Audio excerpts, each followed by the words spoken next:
Bismillahirrahmanirrahim. Assalamu alaikum, dear students. I am Miss Nimra Rani, SS English at Divisional Public School and College Sahiwal. It's your English lesson number 5. And today we are going to solve the exercises of mother to son. And the contents are comprehension, exercise A1, B1, B2. And the objectives are: by the end of this lesson, you will be able to grasp the basic ideas and points of the poem, answer the questions in a comprehending way.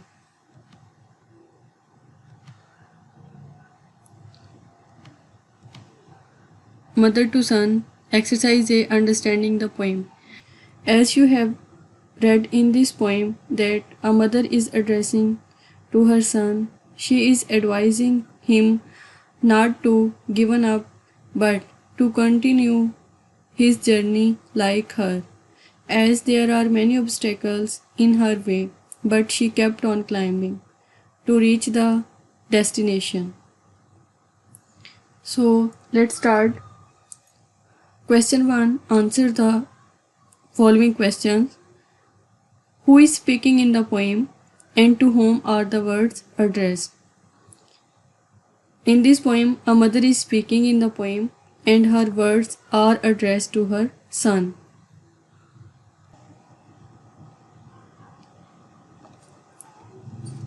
And the B part is, what does the speaker compare her life with? The speaker compares her life to a flight of worn down, dimly lit stairs. C part is, what does the speaker encounter on the stairs? The speaker encounters cracks, splinters, holes, bare boards, and patches of darkness on the stairs. D part is, even though there have been obstacles in the way, what has the speaker done to continue her journey? As we have read in the poem that she never given up, so she kept on climbing. And the answer is, she has kept climbing up. Which 3 pieces of advices does the speaker give the boy? The speaker gives advices: don't turn back, don't sit down, don't fall. That are the 3 pieces of advices the speaker gives to the boy in the poem. Which sentences are repeated in the poem?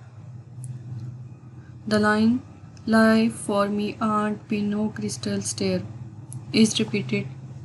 The speaker also repeats the message that she hasn't given up with the similar line as she is saying, I have been a climbing on and I am still climbing.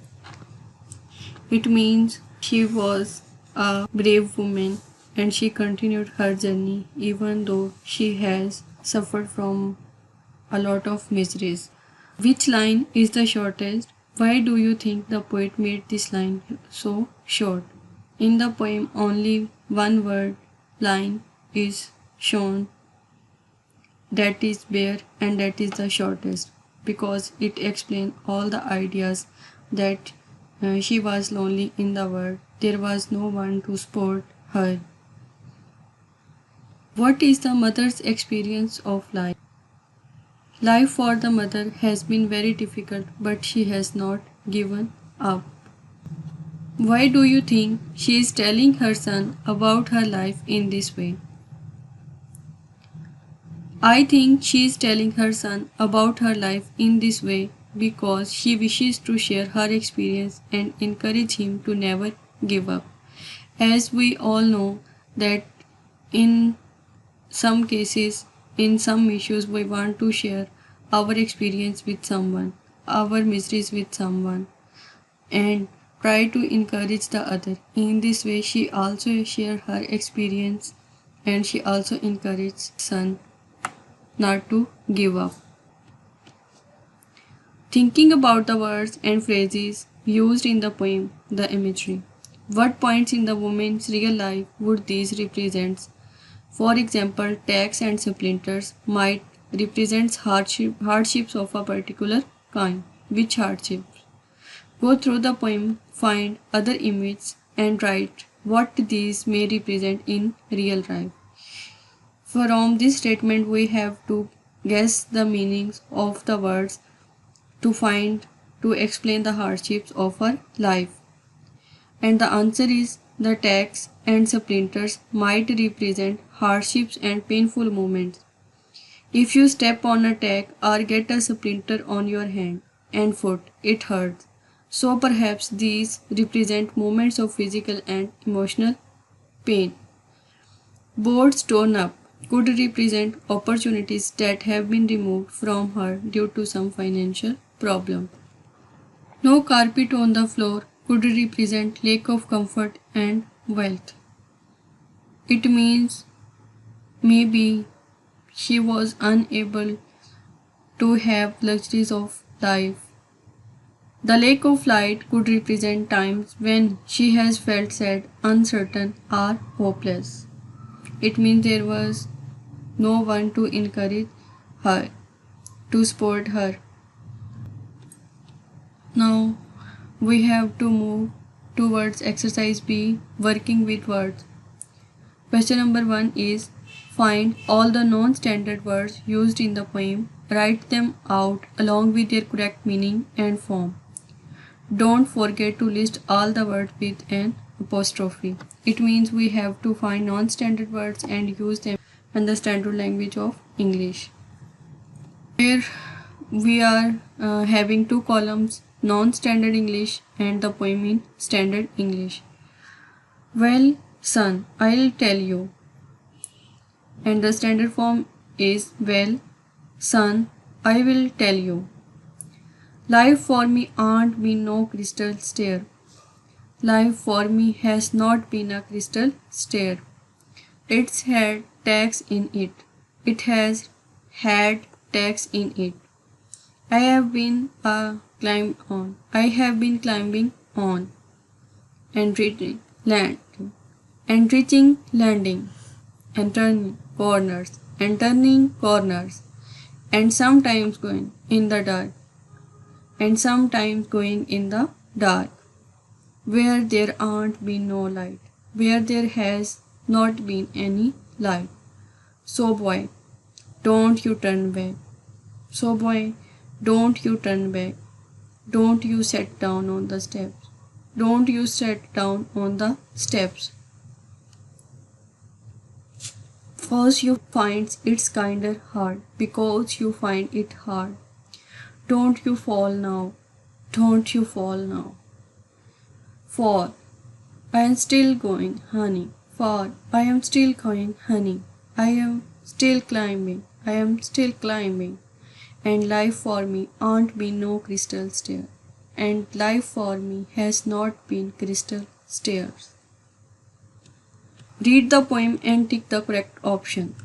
Here you have a little assessment, and the statement number 1 is who is speaking in the poem. As you have read in your poem and you have solved the comprehension, from these two things you have to solve, you have to tick the correct option. In this poem, who is speaking? Mother, father, son. To whom are the words addressed? Mother, father, son. What does the speaker compare her life with?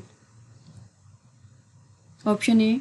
The speaker compares her life to a flight of smooth and carpeted stairs. Option B is the speaker compares her life to a flight of worn down, dimly lit stairs. Option C is the speaker compares her life to a voyage in a ship. Statement number 4 is what does the speaker encounter on the stairs? Option A is tags, splinters, holes, bare boards, and patches of darkness. Option B is nails, rats, cockroaches, and snakes. Option C is ghosts, witches, monsters, demons. Statement number 5 is There have been many obstacles in the way. So what she has done? Option A is so she has been given up climbing. Option B is so she has sat down. Option C is but she has kept climbing up.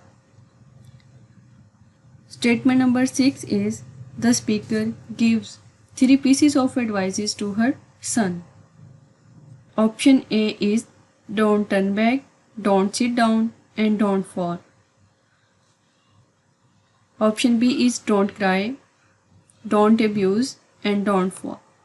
Option C is don't play, don't turn, and don't eat junk food. Statement number 7 is life for me aren't be no crystal stair. The line means, what is the meaning of this line? A is she has lived an easy, comfortable, sparkling life. Option B is she has not lived an easy, comfortable, sparkling life. Option C is she has not lived a hard, desperate, and painful life. Statement number 8 is Mother to Son is written by. Option A is Ted Hughes. Option B Langston Hughes. Option C is Emil Oil. By reading, you have to find the solution of these. Thank you. Allah Hafiz.